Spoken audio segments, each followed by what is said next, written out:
Powered by Asian Paints. প্রিয় দর্শক, আমন্ত্রণ জানাচ্ছি নির্মাণ রসায়ন অনুষ্ঠানে পাওয়ার্ড বাই এশিয়ান পেইন্টস। আমাদের আজকের অনুষ্ঠানে সঙ্গে আছেন বুয়েটের স্থাপত্য বিভাগের সহকারী অধ্যাপক স্থপতি নায়না তাবাসসুম। আপু, স্বাগত আপনাকে। ধন্যবাদ তাসির। আমরা এই অনুষ্ঠানে নির্মাণ বিষয়ক অনেক বিষয় নিয়ে কথা বলছি। এর মধ্যে নগর নির্মাণেরও নানা বিষয় নিয়ে বিভিন্ন সময় আলোচনা হয়েছে, কিন্তু এমন কিছু বিষয় আছে যেটা আসলে আমরা জানি এবং তার দ্বারা ভুক্তভোগীও হচ্ছি, কিন্তু তারপরেও কোনো না কোনো কারণে এড়িয়ে যাচ্ছি। তো সেই বিষয়গুলো কিভাবে আমাদেরকে প্রভাবিত করছে? ধন্যবাদ তাওসিফ। আমার মনে হয় যে খুবই গুরুত্বপূর্ণ এবং সময় উপযোগী একটা বিষয় আমরা আলোচনা করতে যাচ্ছি। এটা খুব মানে আমরা প্রত্যেক দিনই আসলে সকালবেলা যখন বের হই, তো দেখা যায় যে মাথায় আমরা আমরা আমরা সাধারণত বলি যে আমরা অনেক চিন্তা নিয়ে বের হই। চিন্তা ঠিক বলবো না, আমরা বলবো আমরা অনেক দুশ্চিন্তা নিয়ে বের হই। যে সকালবেলা বের হলাম, আমার অনেক রকম দুশ্চিন্তা মাথায় কাজ করছে, তো সেগুলো নিয়ে আমি আসলে আমার কর্মক্ষেত্রে যাচ্ছি এবং সেই দুশ্চিন্তাগুলো নিয়ে আমি আবার আমার বাসায় ফেরত আসছি। তো বাসায় ফেরত আসতে পারলে আমরা খুশি হয়ে যাই যে না, আজকের দিনটা পার করা গেল। আর যেদিন যার ভাগ্য আসলে খারাপ থাকে, যখন তার দুশ্চিন্তাটা সত্য হয়ে যায়, সেটা পরদিন আমরা আসলে নিউজ পেপারে দেখতে পাই। তো সেটাকে আমি আসলে বলবো যে ঝুঁকিপূর্ণ যে শহরে আমরা বসবাস করছি, ঢাকার ঝুঁকি। তো আমার মনে হয় যে এই ব্যাপারটা নিয়ে আমাদের অনেক আলোচনা হওয়া দরকার, জানা দরকার কোথায় কোথায় সমস্যা আছে সেগুলো চিহ্নিত করা দরকার, সমাধানের উপায় তো অবশ্যই খোঁজা দরকার, এবং কিভাবে আমরা আসলে দৈনন্দিন জীবনে আমরা আসলে কিভাবে চলবো সে ব্যাপারে সচেতনতা বৃদ্ধি করা দরকার। কিন্তু একটা নগর আসলে ঝুঁকিপূর্ণ হয় কখন, বা এই ঝুঁকিগুলো তৈরি হয় কিভাবে? ঝুঁকি তো নানা রকম কারণেই তৈরি হতে পারে। জলবায়ুর পরিবর্তন তো পুরো বিশ্বব্যাপী একটা আসলে সমস্যা। তো জলবায়ুর পরিবর্তনের প্রভাব সরাসরি তো আমাদের ঢাকা শহরেও আছে। তো প্রাকৃতিক দুর্যোগ যেগুলো হচ্ছে, যে আমাদের যে কোনো সময় অতিবৃষ্টি, তারপর বন্যা, ভূমিকম্প যে কোনো সময় হতে পারে। তো প্রাকৃতিক কারণে যে ঝুঁকিসমূহ হচ্ছে, ঢাকা সেই দিক থেকে ঝুঁকিপূর্ণ। যেমন আমরা জানি যে ভূমিকম্পের রিক্টার স্কেলে 7 মাত্রার উপরে যদি ভূমিকম্প হয়, তাহলে ঢাকা শহরের বেশ কিছু ভবন কিন্তু ঝুঁকিপূর্ণ, যে ভবনগুলো আসলে ওই ভূমিকম্প সহনীয় অবস্থায় নেই, ধসে যেতে পারে। তো এটা আমি ভবনের ক্ষেত্রে বলছি, কিন্তু ভবন মানেই তো তার ভেতরে যারা বাস করছেন মানুষ। তো ঢাকা শহরের একটি বড় জনগোষ্ঠী কিন্তু আসলে প্রাকৃতিক সৃষ্ট যে ঝুঁকি ভূমিকম্প, তার আওতার ভিতরেই রয়েছে। আর এছাড়া মানব সৃষ্ট কারণ যদি বলি, আমরা খুবই সচরাচর নিউজ পেপারে যে তথ্যগুলো আসে, যে অগ্নিকাণ্ডের সমস্যাটা আমরা দেখছি। তারপর অতিবৃষ্টিতে অবকাঠামোগত কিছু প্রবলেমের কারণে জলাবদ্ধতা তৈরি হচ্ছে, তখন আমাদের নগরবাসী নানা রকম দুর্ভোগ হচ্ছে, সেই ঝুঁকি দেখছি। পোকামাকড়ের উপদ্রব বাসাবাড়ির ভিতরে বেড়ে যাওয়া, স্বাস্থ্যগত দিকে চিন্তা করলে কিন্তু সেটাও ঝুঁকি, স্পেশালি ছোট শিশু যারা বাসায় থাকেন, এবং লং টার্ম বাসায় তো ছোট শিশুরাই থাকেন, তাদের জন্য। তো এরকম ছোট ছোট মানে বড় বিষয়গুলো তো আছেই, যে যানজট, সড়ক দুর্ঘটনা, অগ্নিকাণ্ড হচ্ছে, ভূমিকম্প।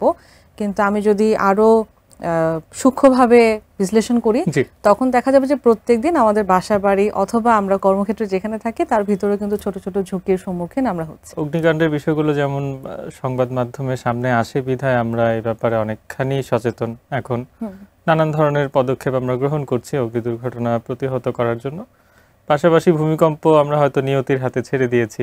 আবার যে বিষয়গুলো আপনি বললেন, যে যানজট বা জলাবদ্ধতা, এই ধরনের সমস্যাগুলো যখন দেখা দেয়, আমরা হয়তো এককভাবে যেসব সংস্থা এর দেখভালের দায়িত্বে আছে, যেমন সিটি কর্পোরেশন, রাজুক বা অন্যান্য শহরের ক্ষেত্রে অন্যান্য সংস্থা, আমরা এককভাবে তাদেরকে দায়ী করি। কিন্তু সাধারণ নাগরিক হিসেবে শহরের বিভিন্ন ঝুঁকি বেড়ে যাওয়ার পেছনে আমাদের কোনো দায় আছে কিনা?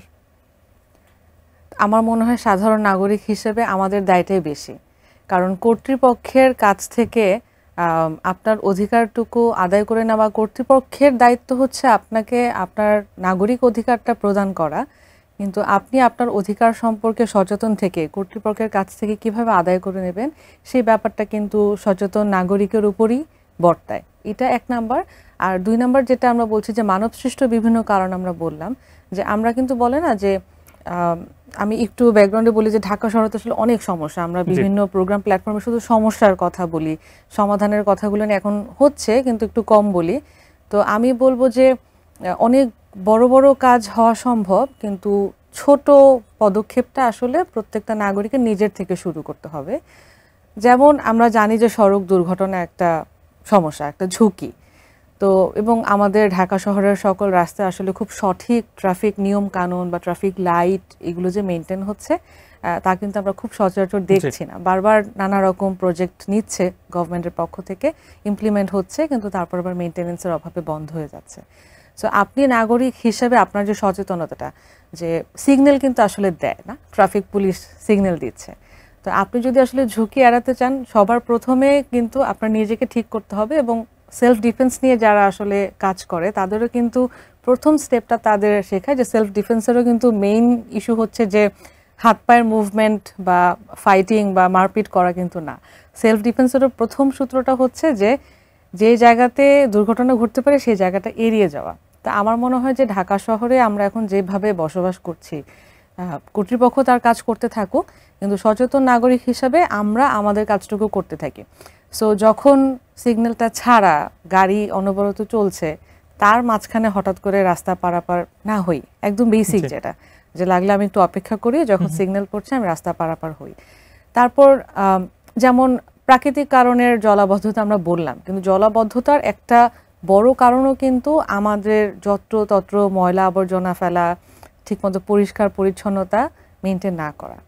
তো এখন আমরা যদি আমাদের পক্ষ থেকে এই অভ্যাসটুকু পরিবর্তন করতে থাকি, আমরা নিজেরা সচেতন হই, এবং আমরা যদি সেটা করে দেখাই যে না, আমরা আসলে প্রপার ডাস্টবিন ছাড়া ময়লাটা ফেলবো না, আমরা আসলে ড্রেনেজে ময়লা ফেলবো না, অথবা আমাদের জলাশয় যেগুলো আছে, আমি একজন দায়িত্বশীল নাগরিক হিসাবে কোনো জলাশয় ভরাট করে আসলে বাড়ি তুলবো না। তো নাগরিক হিসেবে আমি যদি সচেতন হই, তখন আমাদের জন্য আরও সুবিধা হবে কর্তৃপক্ষকে এটা বোঝানোর যে আমি আমার দায়িত্বটুকু পালন করছি, এখন দায়িত্বটুকু আপনাদের পালন করা উচিত, আইনের প্রয়োগটা আপনাদের দেখতে হবে। অনেকগুলো বিক্ষিপ্ত বিষয় একসাথে মাথায় আসছে, যেমন আমরা কিছুদিন আগে মাইলস্টোনে ঘটে যাওয়া মর্মান্তিক দুর্ঘটনার বিষয়টি দেখেছি, বিমান বিধ্বস্তের ঘটনা। সেখানে বেশ কিছু প্রাণহানি হয়েছে, এবং পরবর্তীতে যেটা সবচেয়ে বেশি আলোচনায় এলো যে সেটা যেহেতু রানওয়ের ফানেলে স্থাপনাটি ছিল, এটা আসলে একটা ঝুঁকিপূর্ণ এলাকার মধ্যে, এবং এই ধরনের স্থাপনা আসলে আমাদের পরিকল্পনাগত ত্রুটি বা বিভিন্ন ভুলের মাধ্যমেই তৈরি হয়েছে, যেটা আমাদের মোটা দাগে ভুল নগর গঠনের ফসল বলা যেতে পারে। পাশাপাশি আমরা দেখলাম যে মেট্রো রেলের বেয়ারিং পেড খুলে পড়ে মানুষের মৃত্যু হচ্ছে, যেটা হয়তো বা মেইনটেনেন্স ইস্যু। আবার আপনি যেটা বললেন যে আমরা জলাশয় ভরাট করে বাড়িঘর তৈরি করছি, আবার জলাশয় ভরাট না করলেও যাদের বাড়ি আসলে পুরনো কোনো জমিতে আছে, তিনি দেখা যাচ্ছেন তার বাসার পুরনো ব্যবহার্য তোষক, ফ্রিজ, টেলিভিশন সেগুলো পাশের জলাধারে নিয়ে ফেলছেন, সেই জলাধারটা আসলে ভরাট হয়ে যাচ্ছে। তো এই যে একটা সংকট, পরিকল্পনার মধ্যেও ত্রুটি, আবার আমাদের আচার ব্যবহারেও ত্রুটি, এই দুটো বিষয়কে একটা নিয়ন্ত্রণে নিয়ে এসে আসলে এই ঝুঁকি এড়াবার বা ঝুঁকি মুক্ত নগর তৈরি করবার উপায় কি? ঝুঁকি মুক্ত একটা শহর তৈরি করতে হলে আমার আসলে বিভিন্ন পেশাজীবী মানুষের একত্রিত হয়ে একসাথে কাজ করতে হবে। তো পরিকল্পনাবিদ শহরের পরিকল্পনা করছেন, এবং প্রকৌশলী যারা আছেন তারা আসলে টেকনিক্যাল বিষয়গুলো দেখছেন, স্থপতিও টেকনিক্যাল বিষয়গুলো দেখছেন, সেই সাথে একটা প্লটের আন্ডারে যখন কাজ করছেন উনি একটা বিল্ডিং ডিজাইন করছেন। তো এর মাঝে আরেকটা পেশার কাজ আছে, নগর নকশাবিদ বলি বা খুব প্রচলিত ভাষা আরবান ডিজাইনার বলি। তো মানে আমার মনে হয় যে আপনি যে বিষয়গুলো বলছেন, এই সকল পেশাজীবী মানুষের একত্রিত হয়ে কিছু পলিসি নিয়ে সে পলিসির আন্ডারে কাজ করতে হবে, সেই জায়গায় ফোকাস করতে হবে। আর শুরুতে আসলে যেটা প্রয়োজন আমাদের, আসলে মূল জায়গা হচ্ছে যে নাগরিকদের তো সচেতন হওয়া, কিন্তু আইনের প্রয়োগটা মানে আমার মনে হয়, কারণ আপনি মাইলস্টোনের ঘটনা বললেন, মেট্রো রেলের বিয়ারিং পেডের ঘটনাটা বললেন, কারণ প্রত্যেকটা ক্ষেত্রে আপনি যদি কাগজে কলমে যান, আপনি দেখবেন যে পরিকল্পনায় তো ঠিকই ছিল, ল্যান্ড ইউজ প্ল্যানিংয়ে তো ঠিকই ছিল, আবার বিল্ডিংও নিয়ম মেনেই হয়েছে, রাজুকের নিয়ম মেনেই বিল্ডিংটা একটা স্কুল বিল্ডিং তৈরি করা, কিন্তু মানে কোন জায়গায় কোন সময় কোন বিল্ডিংটা হবে, প্লেসমেন্ট অথবা সেখানে হওয়া উচিত ছিল কিনা, সেখানে আসলে পারমিশন ছিল কিনা, এটা তো আইনের প্রয়োগের ব্যাপার। তো রাষ্ট্রের যে কোনো রাষ্ট্রের আমার মনে হয় যে আইনের প্রয়োগ যদি সঠিক জায়গায় সঠিকভাবে সঠিক মাত্রায় হয়, তখন এই অন্যান্য রিস্ক অ্যান্ড হ্যাজার্ডগুলা এড়ানো সম্ভব হয়। তো আমাদেরও আমার মনে হয় যে এখন পলিসি যতটুকু যা আছে, এই পলিসির আন্ডারেও যদি সঠিক আইনের প্রয়োগ করা সম্ভব হয়, তখন ঝুঁকি কমে আসবে। আমি খুব ছোট একটা উদাহরণ দিই, সেটব্যাক বাসার, এটা খুবই মানে খুব বেসিক একটা নিয়ম যে আপনি যখন একটা বাসা তৈরি করবেন আপনার রাস্তা থেকে সামনে, পেছনের বাসা থেকে পশ্চাতে, দুই পাশে পার্শ্বে আপনার কিছুটা জায়গা ছেড়ে দিয়ে বাড়ি তৈরি করতে হয়। এটাকে সেটব্যাক বলে আমাদের বিধিমালা এবং আমাদের বাংলাদেশের ন্যাশনাল বিল্ডিং কোডে খুব স্পষ্টভাবে কিন্তু এই নিয়মটা আছে। খুবই বেসিক একটা নিয়ম, এই পেশার সাথে সংশ্লিষ্ট মানুষজন জানেন। কিন্তু আমি যদি সাধারণ মানুষের কথা বলি, সাধারণ মানুষ সেটব্যাক হয়তোবা শব্দটা জানবেন না, সাধারণ মানুষ জানবেন না, সাধারণ মানুষ পেশাজীবীদের কাছে যাবেন, তাদের পরামর্শ নিয়েই বিল্ডিং করবেন। কিন্তু এটা কিন্তু খুবই একটা আমাদের কমন প্রবলেম যে আসলে সাধারণ মানুষ বাসা করার সময় এই যে জায়গাটা ছেড়ে করতে হবে সেটা মানতে চায় না, তাদের কাছে কোনোভাবেই বোধগম্য হয় না। তারা আসলে সম্পূর্ণ জায়গা জুড়েই বিল্ডিং তৈরি করতে চায়। তো এই জায়গাতেই বলছি যে একটা হচ্ছে যে দায়িত্বশীল নাগরিক হিসেবে আপনার দায়িত্বটা পালন করা, যে আপনি নিয়মটা মেনে বিল্ডিং করছেন। আর আরেকটা হচ্ছে যে নিয়ম যদি কেউ না মানে তাহলে সেই জায়গাটা রহিতকরণ ব্যবস্থা নেওয়া, হ্যাঁ, যথাযোগ্য ব্যবস্থাটা নেওয়ার দায়িত্ব কর্তৃপক্ষের। তো এই দুইটার মেলবন্ধন যদি করা সম্ভব হয়, যে সাধারণ মানুষজন সচেতন হলেন এবং কর্তৃপক্ষ তার জায়গা থেকে আইনের প্রয়োগটা সঠিকভাবে করলেন, তখন ঝুঁকি এড়ানো সম্ভব হবে। হয়তোবা খুব ধীরে ধীরে আমাদের শুরু করতে হবে ঢাকা শহরের জন্য, কারণ আমাদের সামাজিক পরিস্থিতি, সোশ্যাল কনটেক্সট, তারপর আমাদের মন মানসিকতা, রুচি, শিক্ষা সবকিছু মিলে আসলে আমাদের স্টেপ বাই স্টেপ ধীরে ধীরে এই কাজটার দিকে আগাতে হবে। আর সেখানে পলিসিতে যদি কোনো পরিবর্তন নিয়ে আসার দরকার হয় তাহলে সেই পলিসিগত চেঞ্জটা আমার মনে হয় নিয়ে আসতে হবে। এখন প্রশ্ন হচ্ছে যে সেটব্যাক যদি ছাড়া না হয় সেক্ষেত্রে কি কি ঝুঁকি বাড়ে?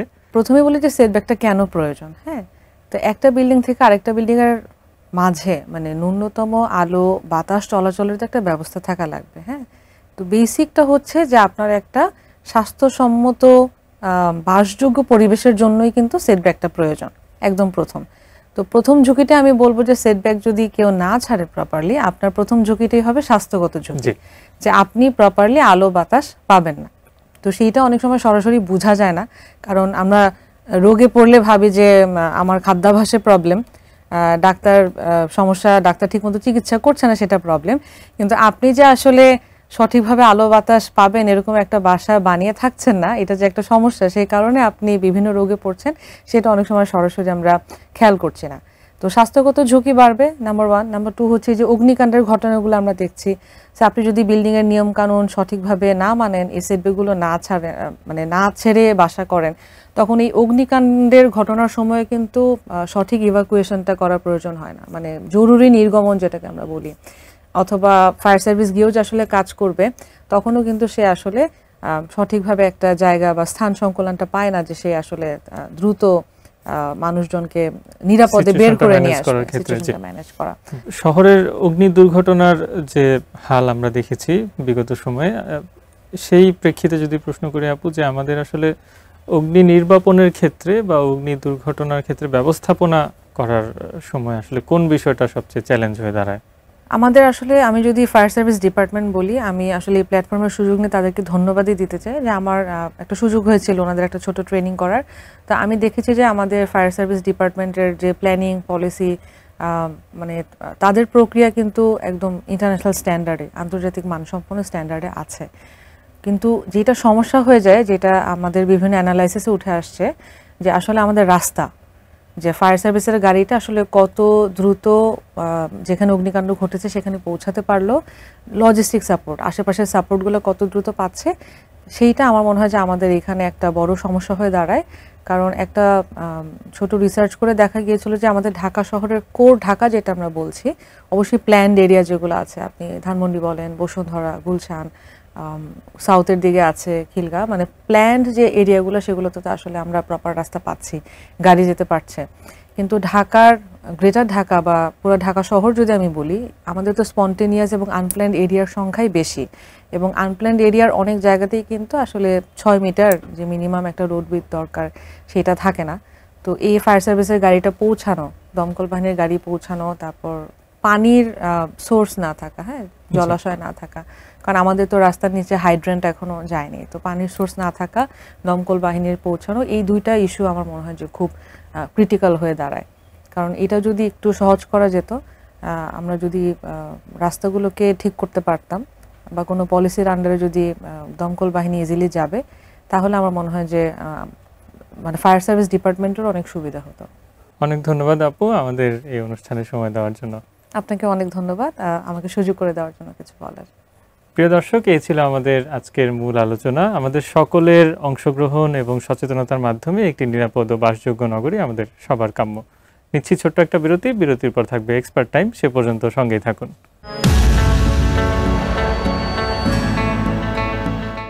Powered by Asian Paints. প্রিয় দর্শক, বিরতির পর নির্মাণ রসায়ন অনুষ্ঠানে আরও একবার স্বাগত জানাচ্ছি। এবারে থাকছে এক্সপার্ট টাইম। সবাইকে স্বাগত জানাচ্ছি আজকের এশিয়ান প্রেস এক্সপার্ট টাইমে। আজকে আমাদের সাথে আছেন মিস্টার এমি তাহির, যিনি একই সাথে আরবান প্ল্যানার এবং এনভায়রনমেন্ট স্পেশালিস্ট। কেমন আছেন? আলহামদুলিল্লাহ ভালো আছি। আপনি তো নিয়ার অ্যাবাউট 18 বছর ধরে কাজ করছেন, যেখানে আপনার এক্সপিরিয়েন্স আছে আসলে বিভিন্ন ম্যাটেরিয়ালস নিয়ে কাজ করা, অ্যাজ ওয়েল অ্যাজ আমি যদি বলে থাকি ইউএন প্রজেক্টগুলো নিয়ে আপনি কাজ করে থাকেন। একটু ছোট করে যদি আপনার এক্সপিরিয়েন্সটা আমাদেরকে বলতেন। ধন্যবাদ আপনাকে। আমরা দীর্ঘ 18 বছর যাবৎ বাংলাদেশ এবং জাতিসংঘের বিভিন্ন প্রজেক্টে, কনস্ট্রাকশন এবং ওয়াশ অ্যান্ড স্যানিটেশন প্রজেক্টে আমরা কাজ করে যাচ্ছি। যেটা দীর্ঘ 18 বছর অভিজ্ঞতা আমরা বলতে পারি যে আমরা বহু ধরনের চ্যালেঞ্জ এখানে ফেস করে থাকি, যে চ্যালেঞ্জগুলো মোকাবিলা করার জন্য আমরা সর্বদা সচেষ্ট থাকি এবং এই প্রজেক্টগুলো যথেষ্ট সেন্সিটিভ এবং এই প্রজেক্টগুলো বাস্তবায়নের ক্ষেত্রে আমাদেরকে যথেষ্ট দায়িত্ব নিয়ে বাস্তবায়ন করতে হয়, আমাদের টিমকে যথেষ্ট দায়িত্ব নিয়ে বাস্তবায়ন করতে হয়। এখানে অনেকগুলো চ্যালেঞ্জ আমাদের ফেস করতে হয়। কিন্তু যেহেতু চ্যালেঞ্জের কথা অনেকবারই আসছে, যদি আমরা ছোট করে জানতে চাই যে আসলে কোন চ্যালেঞ্জগুলো মেইনলি ফেস করেন এবং যেটা আসলে মিটিগেট করা অনেক বেশি কঠিন হয়ে যাচ্ছে। স্পেশালি ওয়াশ অ্যান্ড স্যানিটেশন প্রজেক্টে আমাদের যে চ্যালেঞ্জগুলো বেশি ফেস করা লাগে সেটা হচ্ছে যে আমরা যখন আন্ডারগ্রাউন্ড ওয়াটার রিজার্ভার এবং ওয়াটার রিজার্ভার করি, ওয়াটার ট্যাঙ্কি করি, তখন সেগুলোতে বেসিক্যালি কনস্ট্রাকশন ওয়ার্কম্যানশিপের কারণে আমাদের বিভিন্ন ধরনের ত্রুটি পরিলক্ষিত হয়, স্পেশালি লিকেজ হয়, যেটার ক্ষেত্রে আমরা সাধারণত চেষ্টা করি যে কনস্ট্রাকশনের লিকেজগুলো আমাদেরকে ফিল আপ করার জন্য আমরা বিভিন্ন ধরনের কেমিক্যাল ইউজ করে থাকি। সেই কেমিক্যালগুলো দিয়ে আমরা কনস্ট্রাকশন যে ওয়াটার ট্যাঙ্কি এবং রবার ট্যাঙ্কি লিকেজটা হয় সেটা আমরা ফিল আপ করার চেষ্টা করি। এর পাশাপাশি আমাদের যে সমস্যাগুলো হয়, স্পেশালি যখন ওয়াশ প্রজেক্ট করি, টয়লেটগুলোর ক্ষেত্রে আমাদের যখন প্লাম্বিং ওয়ারিং হয়, ওয়ারিংগুলোর ক্ষেত্রে যে জয়েন্টগুলো থেকে অনেক সময় ওয়াটার লিকেজ হয়, যার দরুন আমাদের দেখবেন যে টয়লেটের উল্টা পাশে, বিশেষ করে যে পাশে আমরা টাইলসটা লাগাই তার উল্টা পাশে বিভিন্ন ধরনের ড্যাম পরিলক্ষিত হয়। এগুলোর ক্ষেত্রে আমরা স্পেশালি যে বিভিন্ন ধরনের কেমিক্যাল আমরা সাধারণত ইউজ করে থাকি। এই কেমিক্যালগুলোর নিয়ে যেহেতু কথা হচ্ছে, কেমিক্যালগুলো আসলে সোর্সিং করা বা কেমিক্যালগুলো আসলে ওয়ারেন্টি প্রোডাক্ট কিনা, সেটাও তো বোধহয় একটা কঠিন চ্যালেঞ্জ আপনাদের জন্য। সেই ক্ষেত্রে কোন ধরনের কেমিক্যালগুলোকে আপনি প্রায়োরিটি দিচ্ছেন? আমরা সাধারণত চেষ্টা করি যে ব্র্যান্ডেড কেমিক্যালগুলো ইউজ করার জন্য। আমাদের দেশে স্বনামধন্য যে সকল পণ্য আছে, যে সকল কোম্পানি আছে, সেসব কোম্পানি থেকে আমরা প্রোডাক্টগুলো ইউজ করি। স্পেশালি আমরা ওয়াটার লিকেজের জন্য এবং ড্যাম প্রুফের জন্য আমরা চেষ্টা করি যে স্মার্ট কেয়ার ড্যাম ব্লক, যেটা ডিবি 2K সিমেন্টিয়াস কোটিংটা কেমিক্যালের সাথে আমাদের বন্ডিং এজেন্ট অনেক ভালো হয় এবং যেটা হচ্ছে যে কনস্ট্রাকশন যে মোটর থাকে এইটার সাথে আমাদের যে ডিউরেবিলিটি অনেক ভালো পাই আমরা, সেই জন্য এডিশনটাও বোধহয় একটু বেটার আছে। এই তো গেল আসলে ওয়েট এরিয়ার কথাগুলো আমরা জানলাম, ওয়াশরুমের অপোজিট ওয়ালে ড্যাম্প হলে আমরা কি ইউজ করব, কিন্তু ছাদ তো একটা বড় জায়গা। সো এই ছাদে এখন কি ধরনের সলিউশন আপনারা ইউজ করছেন? ট্রেডিশনাল যে সলিউশনটা ছিল তারও বাহিরে, বা এখন কি সলিউশন আপনারা ফলো করেন? ধন্যবাদ আপনাকে। আপনি জানেন যে আমরা বিগত দিনগুলোতে ছাদগুলোতে আমরা কাস্টিংয়ের পরে যে জিনিসটা ইউজ করতাম সেটা প্যাটার্ন স্টোন এবং আমরা লাইম ট্রেসিং করতাম, যেটা জলছাদ যেটাকে বলে, সহজ ভাষায় জলছাদ যেটাকে বলে, সেটা অনেক দিন যাবৎ ইউজ হয়ে এসেছে এবং সেটা জলছাদের ক্ষেত্রে যেটা হয়, বিল্ডিংয়ের ওয়েটটা বেড়ে যায়। ওয়েটটা বেড়ে যাওয়ার কারণে অনেক সময় হচ্ছে যে পানি জমার কারণে নিচে, ছাদের নিচে, বিশেষ করে বটম সারফেসে আমরা অনেক ড্যাম লক্ষ্য করতে পেরেছি। সেক্ষেত্রে আমরা চেষ্টা করেছি যে বর্তমান যে প্রজেক্টগুলো আমরা করছি এবং আমাদের দেশে যে প্রজেক্টগুলো আছে সেই প্রজেক্টগুলোর ক্ষেত্রে আমরা এই ধরনের ট্রেডিশনাল যে সলিউশনগুলো আছে ওইগুলো বাদ দিয়ে লেটেস্ট যে টেকনোলজি আছে সেই লেটেস্ট টেকনোলজি আমরা ইউজ করার চেষ্টা করেছি। হিট প্রুফ এবং ওয়াটার প্রুফ, ড্যাম প্রুফ যে সকল কেমিক্যাল আছে সেটা ইউজ করার জন্য যেটার এসআরআই ইন্ডেক্স 98%। সেক্ষেত্রে আমাদের টেম্পারেচার অলমোস্ট 8 to 10% রিডিউস হয়ে যাবে রুফটপে। সেক্ষেত্রে ড্যাম্প প্রুফও হবে এবং টেম্পারেচারটা ছাদের অনেক কমে যাবে। এটা তো আসলে আমরা জানলাম ছাদের যে সলিউশনটা আছে, তার মানে ছাদে আমরা এমন কোনো সলিউশনই চাচ্ছি যেটা একই সাথে হিট প্রুফিং এবং ড্যাম্প প্রুফিং আমাদের অবশ্যই আমরা চাই, কারণ আমরা যে এই ধরনের সলিউশন পেলে আমরা আমাদের যে বিষয়গুলো থাকে যেগুলো ছাদটাকে আমরা ফুললি ইউজ করতে পারি, ছাদটাকে ওপেন স্পেস হিসেবে ইউজ করতে পারি। বাংলাদেশে ট্রেডিশনালি যেটা হয় ছাদটা অনেক গরম হয়ে যায়, সবাই ছাদে সাধারণত কী করে গার্ডেন করে, রিসেন্টলি রুফটপের জন্য যেখানে হিটটা কম যায়।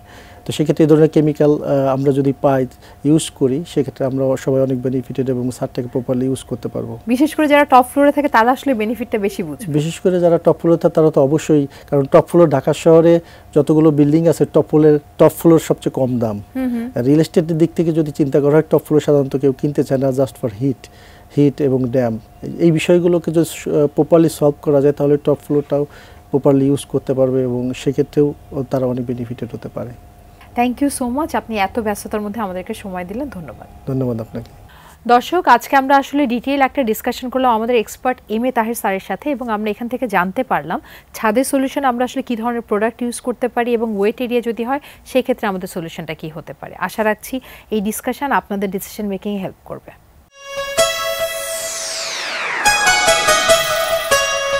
এই ছিল আমাদের আজকের অনুষ্ঠান। আপনার যদি কোনো প্রশ্ন, মতামত বা পরামর্শ থেকে থাকে জানাতে পারেন স্ক্রিনে দেখানো ইমেল ঠিকানার মাধ্যমে। ভালো থাকুন, সুস্থ থাকুন, এটিএন নিউজের সঙ্গেই থাকুন।